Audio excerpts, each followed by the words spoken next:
the chairman of the board, swerving in the Ford. Game sharp like George Gervonta with the sword. I ain't the one to ignore. Jake Paul predicts Gervonta Davis versus Ryan Garcia with a surprise ending. What's good, everybody? It's your boy Cardinal Red Sports. Let's talk about it. First off, I want y'all to see the shoe of the day. I done bought enough of these things, so time to show them off, man. I don't even wear them, but shoe of the day is the Puma Soft Foam Classico. But these are dope, man. These are the Cardinal Red edition right here. I found these. I ain't gonna tell y'all where I found them at, but dope shoe. Check them out, man. The Puma Red and Black Classico. Alright, so Gervonta Davis, Ryan Garcia. Predicting that fight. Jake Paul predicts that fight. And Jake Paul basically gave a pretty interesting take on who he thinks going to win the fight, why he thinks they're going to win the fight, and in what fashion he thinks they will win the fight.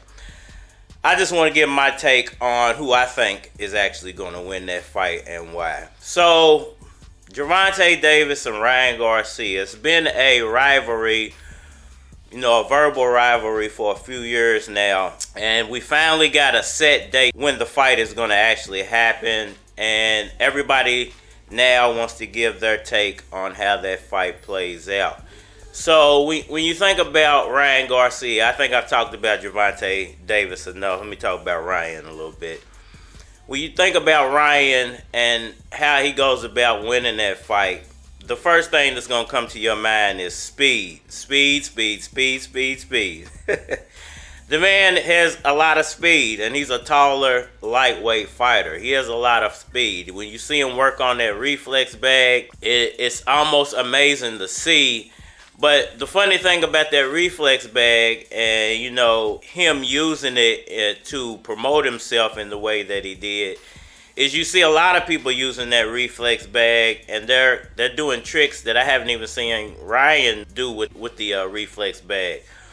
So it's almost like I kind of wish he wouldn't have put that out there, because seeing other people do it and maybe even do it better than him, it's almost like, does he really have the talent that we thought he had? Was that just some, Instagram talent? Or is he really the real deal? I haven't watched a lot of Ryan's fights. I've watched some of his highlights. I've seen like one or two of his fights live. What I've noticed about him is that he gets hit. He gets hit. And in boxing, when you get hit, that's not a good thing. Even though he's a speed fighter and you think he would have the skill sets to maneuver around the ring better, he's a long, lanky fighter. He gets hit. He's been knocked down. Now, taking nothing away from Ryan, because he has been knocked down and gotten back up and knocked the guy out. So I'm not saying that he can't take a punch. The problem is he gets hit. And when you get hit, that means that you can be knocked out. If the guy who had knocked him down and he got up and beat the guy, if he would have put a little bit more on that punch, we wouldn't even be talking about Ryan Garcia versus Gervonta Davis. So I think the first thing you have to say when you talk about that fight is that Ryan gets touched, and you never really seen Gervonta in that type of danger. Now, is that because Gervonta Davis fights nobodies, or he fights no names?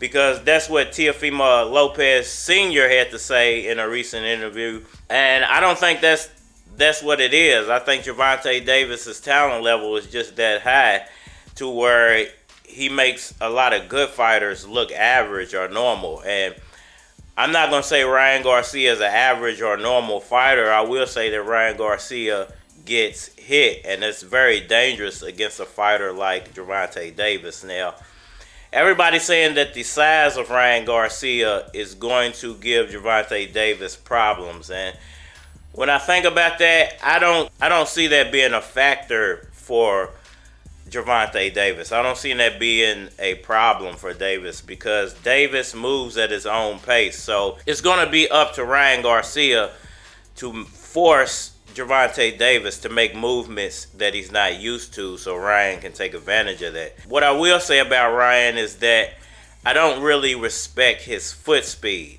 Now, he has all the hand speed in the world, but his foot speed is not something that really impresses me.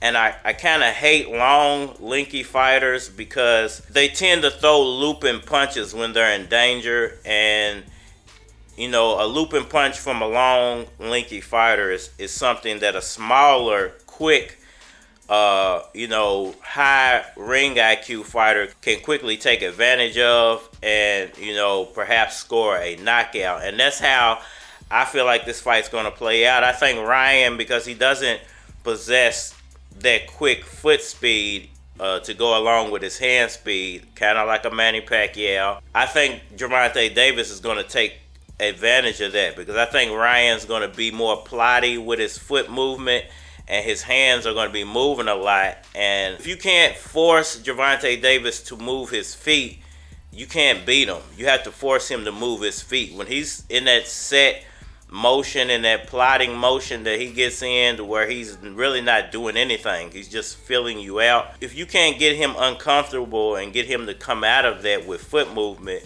he's going to beat you 90% of the time. And that's basically how I see this fight playing out. I see Ryan Garcia coming out, not moving around the ring a lot, standing in front of Davis throwing combinations. I think he's going to land some combinations, but I don't think Davis minds those combinations, especially when they're not coming with a whole lot of power behind them. And I don't consider Ryan Garcia a power puncher. I consider him an accumulative puncher. He knocks you out with accumulating punches. So I think he'll come out, he'll try to, get Gervonta to move by throwing combinations at him.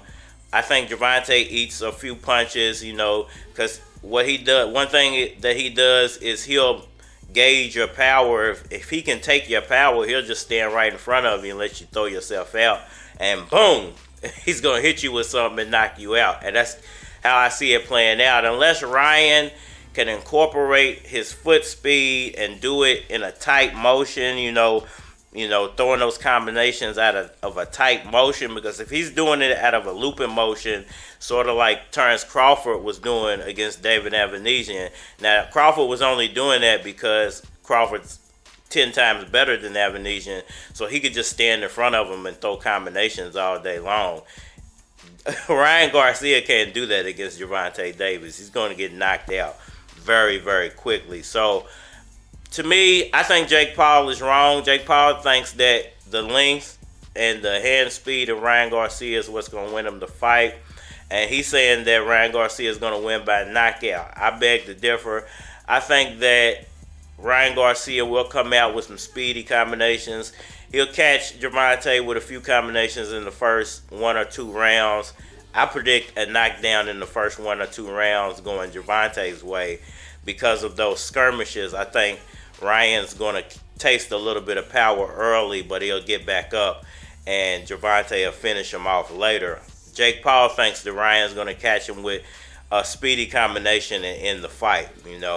He was citing that Gervonta Davis' knockout ratio and Ryan Garcia's knockout ratios are very high. I think Ryan Garcia's around like a 89 point something, but Gervonta Davis is at like a 92 point something. So, betting money would be on Gervonta Davis all day long. But if you're a Ryan Garcia fan, hey, he's finally getting his opportunity in a big fight, and he's got to prove himself and his worth. If he pulls it off, he'll be the man. He'll be the next Oscar De La Hoya. But I think we're looking at the next mini Mike Tyson and the next Floyd Mayweather all mashed into one in Gervonta Davis. And he's going to be the future of boxing. Y'all let me know what y'all think about that down in the comment section below. Hit that like button for me. Share. Subscribe. Holler at me on all social media platforms. Facebook, Instagram, YouTube, Twitter. More than likely to get a response on the tube, so holler at me over there. If you want to collabo, hit my Gmail, flockofcards@gmail.com. And Puma, you owe me some money for this, man. Y'all send me something, man. Send me some free shoes or something, man. And y'all go check out them Puma Classicos, man. They dope, man. I love them shoes, man. It's your boy, and we are 9 in. Look, 1 blunt, 2 blunts, 3 blunts, 4 blunts, now I'm high in a bitch. Nigga, 1 bird, 1/5, I'm nerd. Yo, chick, now I'm at your bitch. And I must admit, she looking real thick in that fit. Soon as you leave, I walk up, gripping her hips. Have her flipping the script, convince her to strip. You at home shooting free throws, flicking your wrist. But hold up, don't let me get ahead of myself. If you really wanna better your health, getting out of my area helps. What these young niggas carry, you melt your whole clique. She swallowed the whole dick, oh shit. Now let me slow down, cause I'm off the heavy road now. They didn't know, I bet they know now. I rep the hometown, Louis Keys, nigga, let's go. Let's go, my West End niggas, let's go. My East End niggas, let's go. Louisville, let's go, nigga, let's go. Let's go, nigga, let's go, let's go, let's go, let's go, let's go, yo, it's sorta like NASCAR. How these niggas take wheels off of fast cars, we not right. About to shine like dandruff and neon lights. Know you feel the shit that we on, right? I got your bitch and she's on pipe, taking pictures of herself. And if you're really slanging, you're snitching on yourself, jerk. So look at it that way. While I'm looking at your rat from the back way, then I'm looking for a black in the ashtray.